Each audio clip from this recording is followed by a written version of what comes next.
দেশে আরও 5 জনের মৃত্যু, আক্রান্তের সংখ্যা 5,000 ছাড়ালো, বেড়েছে নমুনা পরীক্ষা। স্বল্প পরিসরে কাজ শুরু তৈরি পোশাক শিল্পে, স্বাস্থ্যবিধি মেনে চলা নির্দেশনা, ঢাকায় ফিরছেন শ্রমিকরা। রমজানে পণ্য সরবরাহ স্বাভাবিক রাখার দাবি ব্যবসায়ীদের, অনিয়মের বিরুদ্ধে হুঁশিয়ারি বাণিজ্য সচিবের।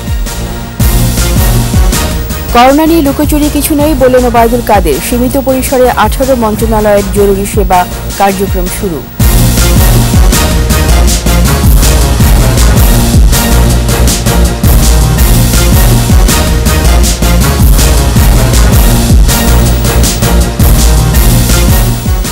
শুনছিলেন ফার্স্ট সিকিউরিটি ইসলামী ব্যাংক লিমিটেড সংবাদ শিরোনাম। আমন্ত্রণ জানাচ্ছি রাত 11টার 21 সংবাদে। সাথে আছে রীতা চৌধুরী। দর্শক, 21 টেলিভিশনের সংবাদ একই সাথে সরাসরি দেখতে পাবেন আমাদের ফেসবুক পেজ www.facebook.com/2124 অনলাইনে। দেশে করোনা আক্রান্তের সংখ্যা 5,000 ছাড়ালো। 24 ঘন্টায় আক্রান্ত 418 জন আর মারা গেছে শিশুসহ 5 জন। মৃতের সংখ্যা এখন 145। স্বাস্থ্য অধিদপ্তরের নিয়মিত সংবাদ সম্মেলনে জানানো হয়, নমুনা সংগ্রহ ও পরীক্ষার হার আগের তুলনায় বেড়েছে। পরীক্ষার কিট ও স্টিকের কোনো অভাব নেই বলেও জানিয়েছে স্বাস্থ্য অধিদপ্তর। বিস্তারিত জানাচ্ছেন আকবর হোসেন সুমন। কোভিড-19 সম্পর্কিত নিয়মিত স্বাস্থ্য বুলেটিনে জানানো হয়, করোনা শনাক্তদের মধ্যে বেশিরভাগই চিকিৎসক, নার্স সহ স্বাস্থ্যসেবায় নিয়োজিত। এছাড়া বিভিন্ন সেবা সংস্থার সাথে জড়িতরাও সংক্রমিত হচ্ছেন। 24 ঘন্টায় করোনা আক্রান্ত ও মৃতের সংখ্যা জানিয়ে তুলে ধরা হয় নানা পরিসংখ্যান। 24 ঘন্টায় 3,476 জনের নমুনা পরীক্ষা করা হয়েছে, যা আগের দিনের তুলনায় 4% বেশি। এর মধ্যে 418 জনের শরীরে ভাইরাসের অস্তিত্ব মিলেছে। দেশে কোভিড-19 রোগীর সংখ্যা এখন 5,416। কোয়ারেন্টাইন থেকে মুক্ত পেয়েছেন 24 ঘন্টায় 3,963। মৃত 5 জনের মধ্যে 10 বছরের শিশুটির কিডনি জটিলতা ছিল বলে জানানো হয় সংবাদ সম্মেলনে। এই শিশুটি মারা গেছেন 10-এর নিচে বয়স, তার অন্য নেফ্রোটিক সিনড্রোম নামে একটা অসুস্থতা ছিল, যেটা একটা কিডনির সমস্যা। সে এই নেফ্রোটিক সিনড্রোমে আক্রান্ত ছিল এবং তারপরে তার কোভিড পজিটিভ হয়েছে এবং সে মৃত্যুবরণ করেছে। স্বাস্থ্য অধিদপ্তর জানায়, পরীক্ষার কিট ও সোয়াব স্টিকের কোনো অভাব নেই। পরীক্ষার ক্ষেত্র বাড়ছে। প্রতিষ্ঠান আমাদের সাথে সংযুক্ত হয়েছেন, যারা এই কোভিড-19 নমুনা সংগৃহীত নমুনা পরীক্ষা করবেন। আমি উল্লেখ করতে চাই, এই নতুন প্রতিষ্ঠানগুলি হলো চট্টগ্রাম ভেটেরিনারি এবং animal science university, Kushtia medical college, তারাও নমুনা পরীক্ষা করছেন। এবং আজকে উদ্বোধন হয়েছে দিনাজপুরের M Abdur Rahim medical college. 24 ঘন্টায় আইসোলেশনে নেওয়া হয়েছে 75 জনকে। এ পর্যন্ত 1,77,031 জন কোয়ারেন্টাইনে আছে। আকবর হোসেন সুমন, 21 টেলিভিশন, ঢাকা। লকডাউনের মধ্যে স্বল্প পরিসরে কাজ শুরু করল তৈরি পোশাক শিল্প। তবে স্বাস্থ্যবিধি মেনে কারখানা চালানোর নির্দেশনা রয়েছে প্রশাসনের পক্ষ থেকে। এসব নির্দেশনা সঠিকভাবে পালনের আহ্বান জানিয়েছে শ্রমিক সংগঠনগুলো। মেহেদী হাসানের রিপোর্ট। সরকারি নির্দেশনা মেনে গেল 6 এপ্রিল থেকে 14 এপ্রিল পর্যন্ত দেশের সব পোশাক কারখানা বন্ধের নির্দেশ দেয় বিজিএমইএ ও বিকেএমইএ। এরপর সেই ছুটি 25 এপ্রিল পর্যন্ত বাড়ানো হয়। এরই মধ্যে কোনো কারখানা লে অফ, সময়মতো বেতন দিতে না পারা সহ বিভিন্ন ইস্যুতে সমালোচিত হয়েছেন শিল্প মালিকরা। এমন পরিস্থিতিতে করোনা ঝুঁকির মধ্যেই স্বাস্থ্যবিধি মেনে রোববার স্বল্প পরিসরে আবার চালু হয়েছে অনেক কারখানা, যেখানে দূর দূরান্ত থেকে শ্রমিকদের না এনে কাছাকাছি অবস্থানরত শ্রমিকদের দিয়ে কারখানা চালানোর অনুরোধ করেছে বিজিএমইএ। নির্দেশনা সঠিকভাবে পরিপালিত না হলে বড় ধরনের ক্ষতির আশঙ্কা শ্রমিক নেতাদের। এটা তো ডিস্টেন্স মেনটেন করা খুবই একটা টাফ, কারণ এটা কোনোভাবে হয় না। শুধু তাদেরকে হাত ধুয়ে অথবা অ্যাওয়ার করে তো হবে না, এবং এটাকে আমার মনে হয় যে এর আগে তাদেরকে অ্যাওয়ার করতে হবে যেখানে বড় কারখানাগুলো আছে, এবং তাদেরকে অবশ্যই স্বাস্থ্যবিধি সম্পর্কে এটা দীর্ঘমেয়াদীও, এটা একটা নিজেদের জন্য একটা ভালো। কয়টি কারখানা চালু হয়েছে বা কতজন শ্রমিক কাজে যোগ দিয়েছে তার হিসেব এখনো মেলেনি। তবে ঝুঁকি মোকাবেলায় কারখানাগুলো যথেষ্ট সতর্ক থাকবে বলে জানিয়েছে বিজিএমইএ। ঝুঁকিপূর্ণ কেন হবে? এখানে তো আপনার সবাই সবার আপনার ব্যবস্থা নিয়ে খুলছে এবং খুব মানে অল্প পরিসরে খুলছে, এটা তো আপনার ওরকম পুরোপুরি খুলছে না। আগামী সপ্তাহ থেকে কারখানাগুলোতে উৎপাদন বাড়ানোর উদ্যোগ নেওয়া হতে পারে বলেও জানিয়েছে বিজিএমইএ। মেহেদী হাসান, 21 টেলিভিশন, ঢাকা। ছোলার মজুদ যথেষ্ট থাকলেও সরবরাহ ব্যবস্থার জটিলতায় খুচরা পর্যায়ে সংকটে আশঙ্কা করছেন ব্যবসায়ীরা। এজন্য রমজানে ছোলাসহ নিত্যপণ্যের সরবরাহ স্বাভাবিক রাখতে সরকারকে আরও উদ্যোগী হতে বলছেন তারা। মেহেদী হাসানের আরেকটি রিপোর্ট। রমজান মাসে ইফতার পণ্যের অন্যতম ছোলা, তাই এ মাসে অন্য সময়ের চেয়ে চাহিদাও বাড়ে কয়েক গুণ। তবে এবারের পরিস্থিতি খানিকটা ভিন্ন। করোনা সংকটে মুখ থুবড়ে পড়েছে ব্যবসা বাণিজ্য, কমেছে মানুষের ক্রয় ক্ষমতা। এ অবস্থায় গেল কয়েকদিনে ছোলার দাম তেমন না বাড়লেও চাহিদা ও সরবরাহে ফারাক থাকায় সামনের দিনগুলোতে দাম বাড়ার আশঙ্কা খুচরা দোকানীদের। ছোলাটা আপনি বাজারে মাল আছে, মালের অভাব নাই, তাই আসা যাওয়ার জন্য গাড়ি গুড়ি লোকজন নাই, ওই জন্য একটু বাজার ছড় আছে। হয়তো 1-1.5 টাকায় মাল লোড আনলোডিং এর সমস্যায় রিক্সাদিক হইতেছে। এখন 69, 70, 68। কিন্তু বাণিজ্য মন্ত্রণালয় বলছে বছরে ছোলার চাহিদা 1,80,000 টন। এর মধ্যে শুধু রমজানেই প্রয়োজন 80,000 টন। দেশে 74,246 টন মজুদ আছে, আর 8,000 টন ছোলা টিসিবি আমদানি করেছে। তাই সংকট একেবারেই নেই। তবে ভাবনাটা সরবরাহ ব্যবস্থা নিয়ে। প্রতিটা জায়গায় আপনি দেখবেন যে এক জায়গায় প্রচুর পরিমাণ মাল আছে, সেই জায়গায় খরিদ্দার নাই, কারণ আছে যাতায়াতের অভাব। আজকে দেখেন তরমুজ বিক্রি হচ্ছে না, দুধ বিক্রি হচ্ছে না। প্রতিটা মুখোমুখি প্রতিটা এলাকায় প্রশাসনের মাধ্যমে হোক বা কোনো ব্যবসায়ী প্রতিষ্ঠানের মাধ্যমে হোক, যদি তারা এইভাবে পরিচালনা মালগুলো সাপ্লাই দিয়ে তাদের কাছে পৌঁছে দিতে পারে, তাইলে আশা করি সমস্যা হবে না। অনেক আমদানিকারকের ছোলা এখনো বন্দরে আটকে আছে বলেও জানান এই ব্যবসায়ী নেতা। মেহেদী হাসান, 21 টেলিভিশন, ঢাকা। রমজানের বাজার নিয়ন্ত্রণে কাজ করছে বাণিজ্য মন্ত্রণালয় সহ বেশ কয়েকটি সংস্থা। বাণিজ্য সচিব জানিয়েছেন সব পণ্যের যথেষ্ট মজুদ আছে, অযৌক্তিকভাবে দাম বাড়ানোর কোনো সুযোগ নেই। বাজারে কোনো অনিয়ম হলে ব্যবস্থা নেওয়া হবে বলেও জানিয়েছেন তিনি। এদিকে ভোক্তার স্বার্থ দেখতে সার্বক্ষণিক মাঠে থাকবে ভোক্তা অধিকার সংরক্ষণ অধিদপ্তর। তৌহিদুর রহমানের রিপোর্ট। রমজান এলেই নানা অজুহাতে দাম বাড়ে বিভিন্ন পণ্যের। এবারও রমজানের আগে থেকেই বেড়েছে সব ধরনের ডাল, আদা, রসুন, এলাচ ও জিরার দাম। ব্যবসায়ীদেরও অভিযোগের অন্ত নেই। কেউ বলছেন সরবরাহ নেই, কেউ আবার করোনাকে অজুহাত হিসেবে দেখাচ্ছেন। শুরু থেকেই সরকার বলে আসছে এবার রমজানে পণ্যের কোনো ঘাটতি থাকবে না, দামও স্থিতিশীল থাকবে। বাজার নিয়ন্ত্রণে এরই মধ্যে মাঠে নেমেছে বাণিজ্য মন্ত্রণালয়ের টিম। মাঠে আছে র্যাব ও সিটি কর্পোরেশন সহ বিভিন্ন সংস্থার ভ্রাম্যমাণ আদালত। সার্বিকভাবে বাজারটা যেন একটা স্থিতিশীলতার মাধ্যমে থাকে, ব্যবসায়ীরা যেন সুন্দরভাবে ব্যবসা করতে পারেন এবং ভোক্তাগণের ন্যায্যতা যেন প্রতিষ্ঠিত হয়, অধিকার যেন প্রতিষ্ঠিত হয়, সেই লক্ষ্যে কাজ করি। প্রতি বছরই রমজানকে সামনে রেখে যথেষ্ট প্রস্তুতি নিয়ে রাখে বাণিজ্য মন্ত্রণালয়। করোনা পরিস্থিতির কারণে এবার আরও বেশি গুরুত্ব দিয়ে যথেষ্ট খাদ্যপণ্য মজুদ রাখা হয়েছে বলে জানান বাণিজ্য সচিব।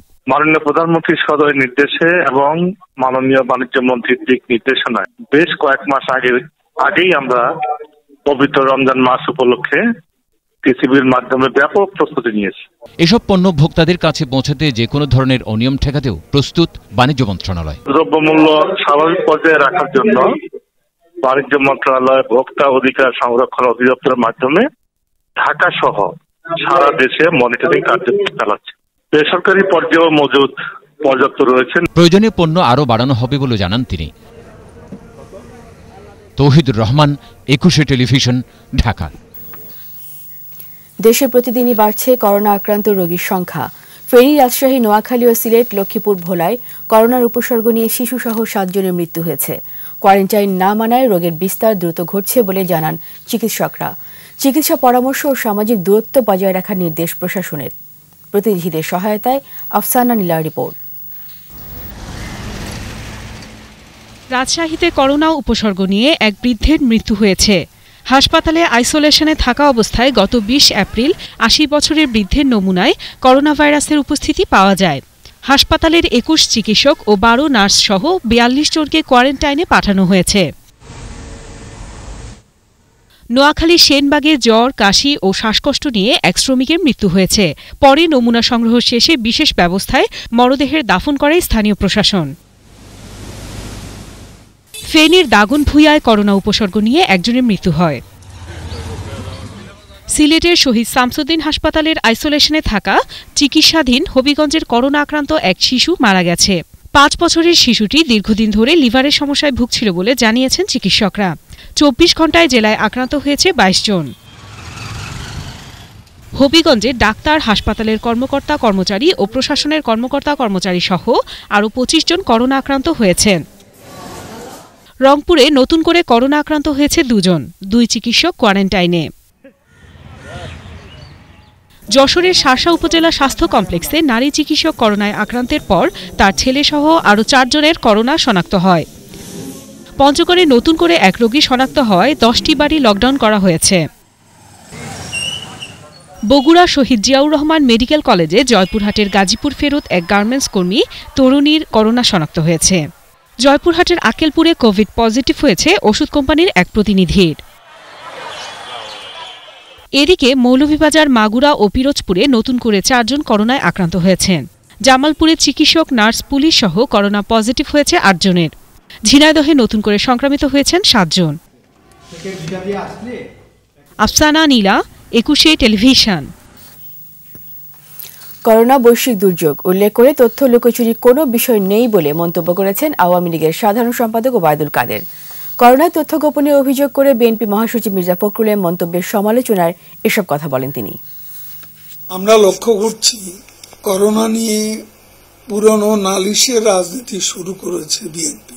এটা কোনো রাজনৈতিক সংকট নয়, এটা করোনা সংকট। মির্জা ফখরুল সাহেবকে বলতে চাই, আপনারা এ পর্যন্ত কি করেছেন সংকটে পতিত মানুষের জন্য? করোনার বিরুদ্ধে কি করেছেন আপনারা? প্রায় ১ মাস পর সীমিত পরিসরে চালু হয়েছে ১৮টি মন্ত্রণালয় ও বিভাগের জরুরি সেবা কার্যক্রম। মন্ত্রণালয়ের কথা বলেন তথ্যমন্ত্রী ড. হাসান মাহমুদ। জানান ১/৩ বেশি মানুষ সরকারি সহায়তা পাচ্ছে।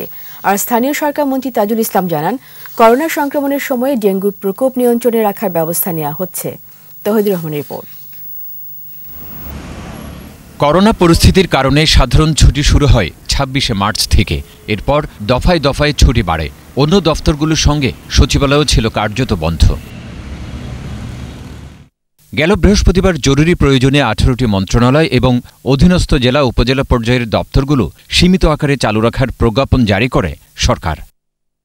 প্রধানমন্ত্রী কার্যালয়ে মন্ত্রিপরিষদ বিভাগ, কৃষি, বাণিজ্য, খাদ্য, জনপ্রশাসন, স্বাস্থ্যসহ সীমিত পরিসরে চালু হয়েছে ১৮টি মন্ত্রণালয়ের সেবা। নিজ কার্যালয়ে এসে ভিডিও বার্তায় করোনা মোকাবিলায় সরকারের নেওয়া উদ্যোগের কথা তুলে ধরেন তথ্যমন্ত্রী। দেশের ১/৩ বেশি মানুষ সরকারের এই সহায়তার আওতার মধ্যে আছে। সরকার চেষ্টা করে যাচ্ছে এবং যাতে এই বিশেষ পরিস্থিতিতে জনগণ যারা দিনে দেখায়, যারা দরিদ্র, তাদের অসুবিধা না হয়। আর আন্তরিকতার সাথে ত্রাণ কার্যক্রম পরিচালনা করতে স্থানীয় জনপ্রতিনিধিদের প্রতি আহ্বান জানান স্থানীয় সরকার মন্ত্রী।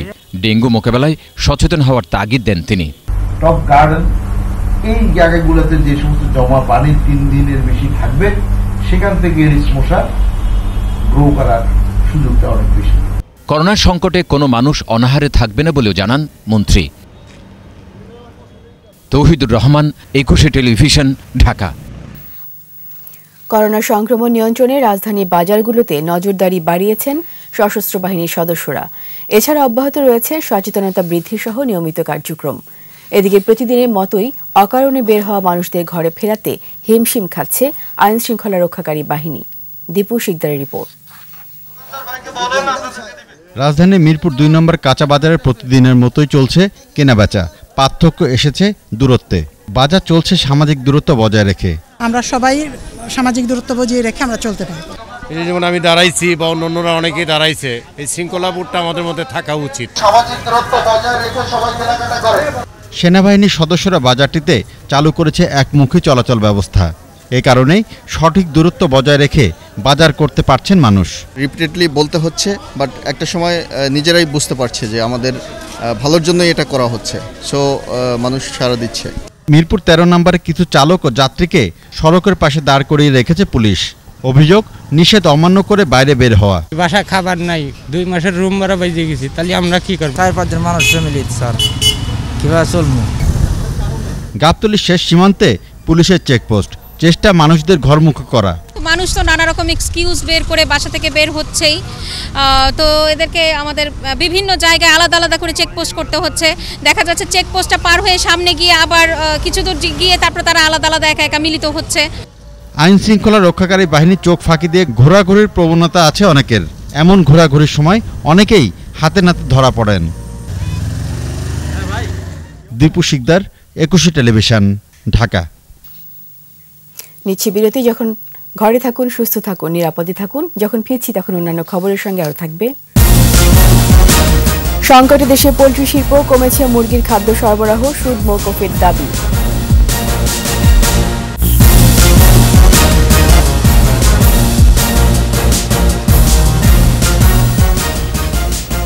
আবারও আমন্ত্রণ রাত 11টার 21 সংবাদে। সরকারি ব্যর্থতায় লাশের সারি দীর্ঘ হচ্ছে বলে মন্তব্য করেছেন বিএনপি সিনিয়র যুগ্ম মহাসচিব রুহুল কবির রিজভী।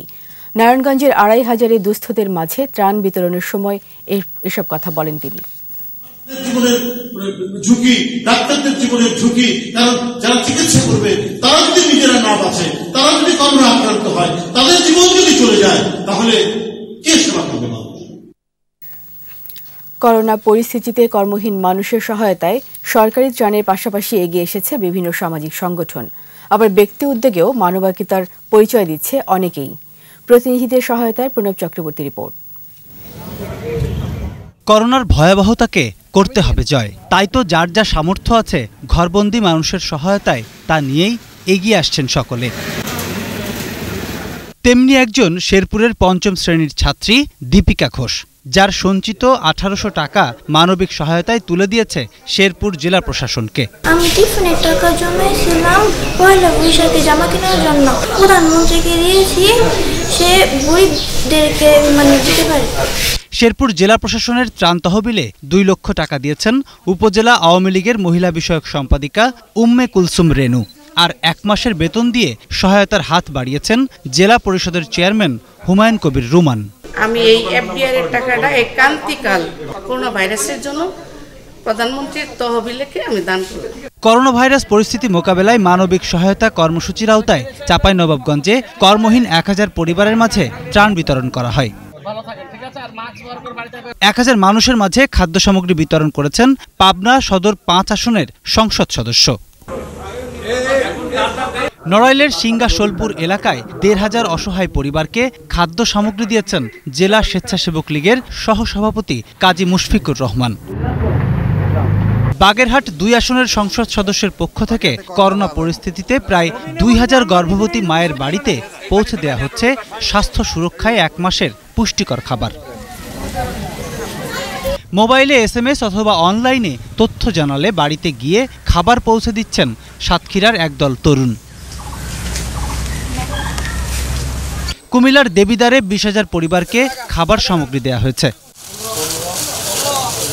1000 পরিবারের মাঝে চাল, ডাল, তেল সহ খাবার সামগ্রী তুলে দিয়েছেন নারায়ণগঞ্জ জেলা আওয়ামী লীগের যুগ্ম সাধারণ সম্পাদক ইকবাল পারভেজ। নাটোরে বিভিন্ন মসজিদের খতিব, ইমাম, মুয়াজ্জিন ও খাদেমদের ইফতার সহ খাদ্য সামগ্রী বিতরণ করেছে জেলা প্রশাসন। ঘরে থাকা নিশ্চিত করতে দুর্যোগপূর্ণ আবহাওয়ার মাঝে রাতে যশোরে বাড়ি বাড়ি গিয়ে ত্রাণ বিতরণ করছে বাংলাদেশ সেনাবাহিনী। টাঙ্গাইলের দেলদুয়ার উপজেলার এলাসিন ইউনিয়নের 4 গ্রামে 2000 পরিবার এখনও ত্রাণ সহায়তা পায়নি। স্থানীয় ইউপি সদস্যরা জানান, ইউনিয়ন পরিষদ চেয়ারম্যানের কাছে দরিদ্রদের তালিকা দেয়া হয়েছে।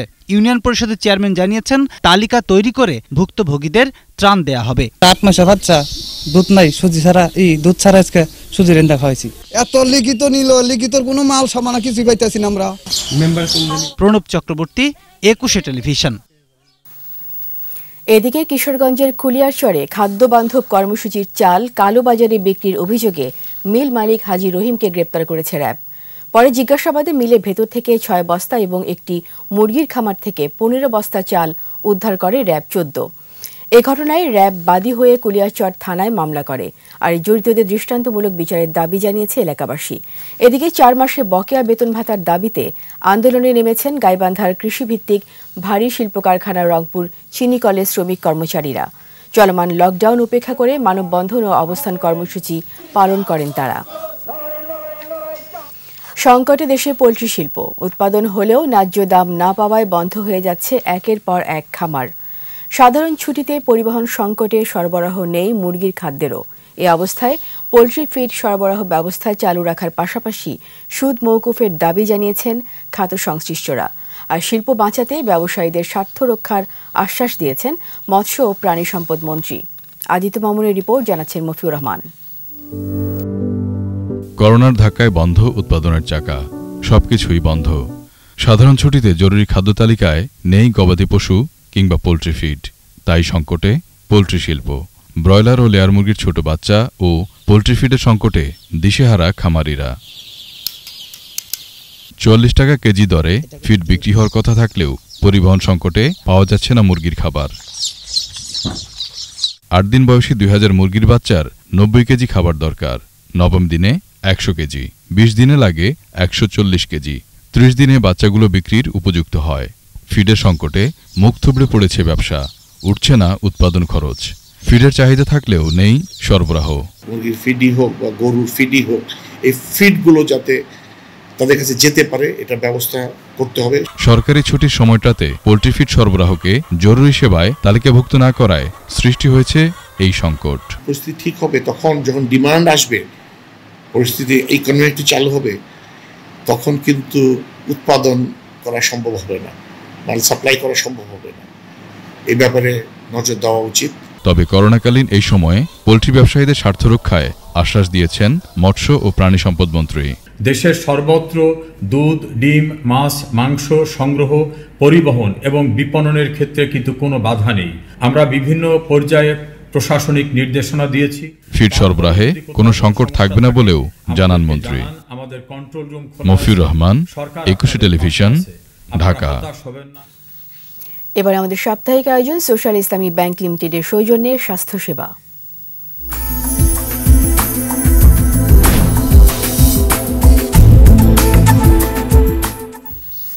করোনা পরিস্থিতি নিয়ন্ত্রণ ও আক্রান্তদের যথাযথ সেবা দিতে আইসোলেশন ইউনিট করা হচ্ছে দেশের বিভিন্ন হাসপাতালে।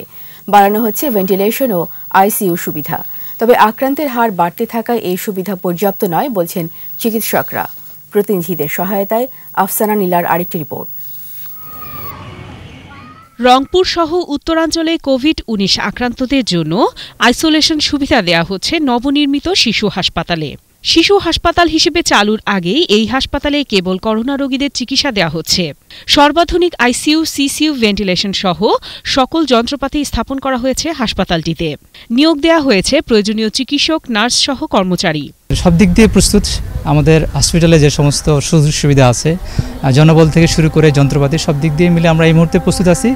ময়মনসিংহে ক্রিটিক্যাল করোনা রোগীদের চিকিৎসার জন্য স্থাপন করা হয়েছে ভেন্টিলেটর ও লাইফ সাপোর্ট সুবিধা সহ ৫ শয্যার আইসিইউ ওয়ার্ড। আইসিইউর শয্যা বাড়ানোর দাবি সাধারণ মানুষের। ভেন্টিলেটর যে ৫টি আছে, ৫টি পর্যাপ্ত নয়, মোটেই পর্যাপ্ত নয়, আরো অধিক সংখ্যক ভেন্টিলেটর লাগবে। ময়মনসিংহ বিভাগ এত বড় একটা বিভাগ, সেখানে ৫টা বেড কি করে সম্ভব? টাঙ্গাইলের মৌলানা ভাসানী বিজ্ঞান ও প্রযুক্তি বিশ্ববিদ্যালয়ে টেস্ট ল্যাব স্থাপনের প্রস্তুতি চলছে। রিয়েল টাইম পিসিআর ও প্রয়োজনীয় সহযোগিতা পেলে মে মাসের প্রথম সপ্তাহেই টেস্ট শুরু হবে বলে জানিয়েছে বিশ্ববিদ্যালয়ের বায়োটেকনোলজি ও জেনেটিক ইঞ্জিনিয়ারিং এবং বায়োকেমিস্ট্রি ও মলিকুলার বায়োলজি বিভাগ। আমাদের এই মুহূর্তে যে জিনিসটার ল্যাকিংস আছে সেটা হলো আরটিপিসিআর। তো আরটিপিসিআর এর বাইরে যে এক্সপার্ট এবং অন্যান্য যে ফ্যাসিলিটিস, এটা আমাদের বিশ্ববিদ্যালয়ের ভিতরেই, অভ্যন্তরেই রয়েছে। কোভিড-১৯ পরীক্ষার সুযোগ নেই বৃহত্তর জেলা নোয়াখালীতে। এর ফলে লক্ষ্মীপুর, ফেনী, চাঁদপুর, কুমিল্লা সহ বেশ কয়েকটি অঞ্চলের মানুষ সেবা সহায়তা বঞ্চিত। আফসানা নীলা, একুশে টেলিভিশন। নিচ্ছে আবারও বিরতি। ঘরে থাকুন, সুস্থ থাকুন, নিরাপদে থাকুন। যখন ফিরছি তখন অন্যান্য খবরের সঙ্গে আরও থাকবে। প্রধানমন্ত্রী বিচক্ষণতায় বন্ধ করা হয়নি চা বাগান, রেকর্ড পরিমাণ উৎপাদনের প্রত্যাশা।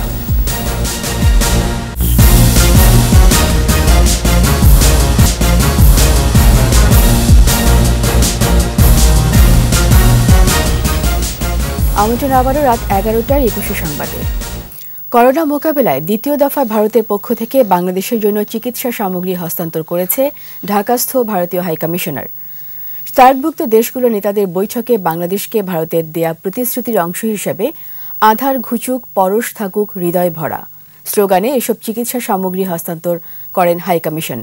পরে ভারতীয় হাইকমিশনার রিভা গাঙ্গুলি দাস জানান, ১ লাখ হাইড্রোক্সিক্লোরোকুইন ট্যাবলেট সহ অন্যান্য চিকিৎসা সামগ্রী দেওয়া হয়। বাংলাদেশ এবং সার্কভুক্ত দেশগুলো একসঙ্গে কাজ করলে করোনা সংকট থেকে উত্তরণ সম্ভব।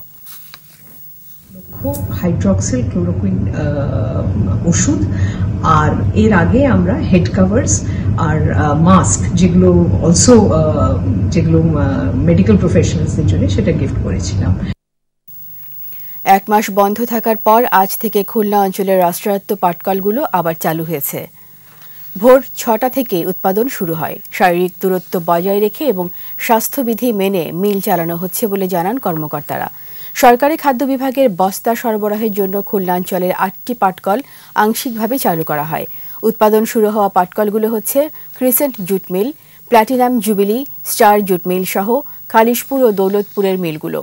করোনা সংক্রমণ রোধে পাটকলগুলোর গত ২৬ মার্চ থেকে সাধারণ ছুটি ছিল। এবার সোশ্যাল ইসলামী ব্যাংক লিমিটেড বাণিজ্য সংবাদ।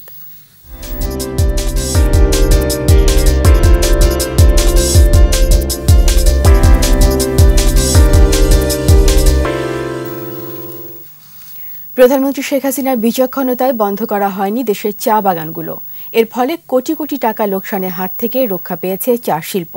এদিকে এক মাস ধরে বন্ধ ভারতের চা বাগানগুলো। এমন প্রেক্ষাপটে করোনাত্তরকালে দেশের অর্থনীতি চাঙা রাখতে সহায়ক হবে চা খাত। অন্যদিকে আবহাওয়া অনুকূল হওয়ায় বাগানগুলো লক্ষ্যমাত্রা অর্জন করবে বলে আশা করছেন সংশ্লিষ্টরা। মৌলভীবাজার প্রতিনিধি বিকুল চক্রবর্তীর রিপোর্ট জানাচ্ছেন আফসানা নীলা। মার্চে খরায় পড়েছিল দেশের চা বাগান। অক্লান্ত চেষ্টায় বাগান সজীব রেখেছেন শ্রমিকরা। এপ্রিলের বৃষ্টিপাতে সবুজকুড়িতে ভরে উঠেছে চা বাগানগুলো। দুহাত ভরে পাতা তুলছে শ্রমিকরা। করোনা আতঙ্কের মধ্যেও লাভের প্রত্যাশা শ্রমিক ও ব্যবস্থাপকদের।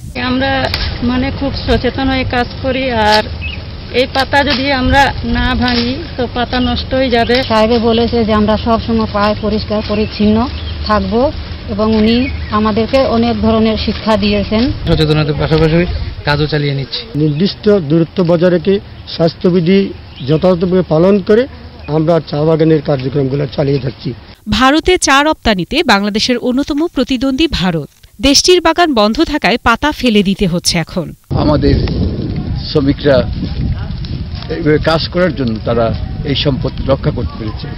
তারাও এর থেকে উপকৃত হবে। তারা নতুন কুড়ি আসলে আরো বেশি করে পাতি পেবে।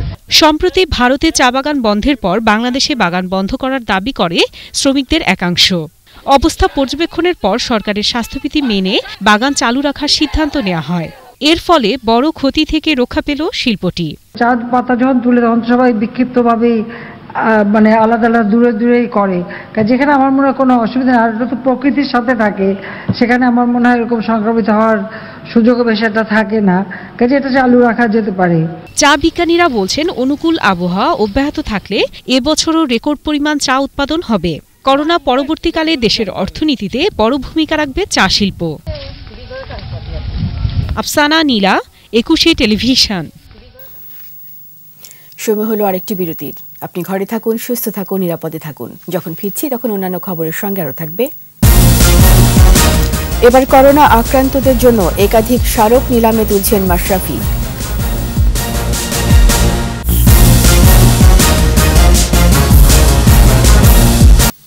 এবার খেলার খবর।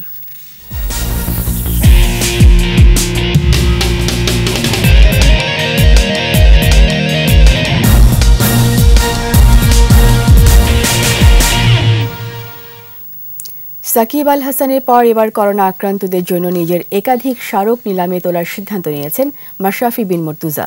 এরই মধ্যে সংশ্লিষ্ট প্রতিষ্ঠানের সাথে যোগাযোগও করেছেন তিনি। এদিকে সাকিব আল হাসান তার বিশ্বকাপের ব্যাট নিলামে তুলেছেন। রাজ নামের এক যুক্তরাষ্ট্র প্রবাসী বাংলাদেশি 20 লাখ টাকায় তা কিনেও নিয়েছেন। মুশফিকুর রহিম প্রথম ডাবল সেঞ্চুরি ব্যাট নিলামে তোলার ঘোষণা দিয়েছেন। এছাড়া মোহাম্মদ আশরাফুলও তার অভিষেক টেস্টের সেঞ্চুরি ব্যাট আর অস্ট্রেলিয়ার বিপক্ষে ন্যাটওয়েস্ট ট্রফির ব্যাট নিলাম করার সিদ্ধান্ত নিয়েছেন। এদিকে বাংলাদেশের ক্রীড়া ইতিহাসে ব্যক্তিগত সর্বোচ্চ অর্জন ছিল কমনওয়েলথ গেমস শুটিংয়ের আসিফ হোসেনের স্বর্ণজয়। পদকটি নিলামে তোলার সিদ্ধান্ত নিয়েছেন তিনিও। এর সাথে শেষ করছি করোনাজয়ী সাংবাদিক ও চলচ্চিত্র নির্মাতার খবর দিয়ে। করোনা জয় করে স্ত্রী ও বড় মেয়েকে নিয়ে বাসায় ফিরেছেন সাংবাদিক ও চলচ্চিত্র নির্মাতা ইমদাদুল হক খান। করোনা পজিটিভ হলে ভেঙে না পড়ার আবেদন তার। মনের শক্তি দিয়েই করোনাকে পরাজিত করা সম্ভব বলে মনে করেন ইমদাদ। একুশে টেলিভিশনকে নিজের অভিজ্ঞতা তুলে ধরে সবাইকে নিজের ও পরিবারের সুরক্ষায় সরকারের নির্দেশনা ও স্বাস্থ্যবিধি মেনে চলার পরামর্শ দেন এই সাংবাদিক। বিস্তারিত জানাচ্ছেন স্মৃতি মণ্ডল। নিজেকে খুব অসহায় মনে হয়। আমি যদি মারা যাই আমার সংসারটা কিভাবে চলবে, আমার স্ত্রী আমার সন্তানদের লেখাপড়া কিভাবে চলবে, এসব চিন্তাগুলো আমাকে ঘিরে বসে এবং খুবই বিমর্ষ হয়ে পড়ি আমি। এবং বারবার সৃষ্টিকর্তার কাছে আমি প্রার্থনা করতে থাকি যে আল্লাহ আমাকে তুমি এই মুহূর্তে অন্তত আমাকে ক্ষমা করো, একবারের মতো আমাকে ক্ষমা করে দাও। করোনা পজিটিভ হওয়ার পর এ কথাগুলোই ঘিরে ধরেছিল সাংবাদিক এমদাদুল হককে। 29 মার্চ থেকে জ্বর ও কাশিতে ভুগছিলেন। এরপর ঢাকা মেডিকেলে পরীক্ষা করাতে গেলে তারা পরীক্ষা না করে কিছু ওষুধ দেয়। কিছুতেই কমছিল না কাশি ও গলা ব্যথা। 3-4 দিন চেষ্টা করেও আইডিসিআর এর হটলাইনে যোগাযোগও করতে পারছিলেন না। কাশিটা আরও বাড়তে ছিল, জ্বরটা হয়তো ছেড়ে যায় ওষুধ খেলে, আবার জ্বর আসে, জ্বর ছেড়ে যায় আবার আসে, কিন্তু গলা ব্যথা প্রচণ্ড ছিল।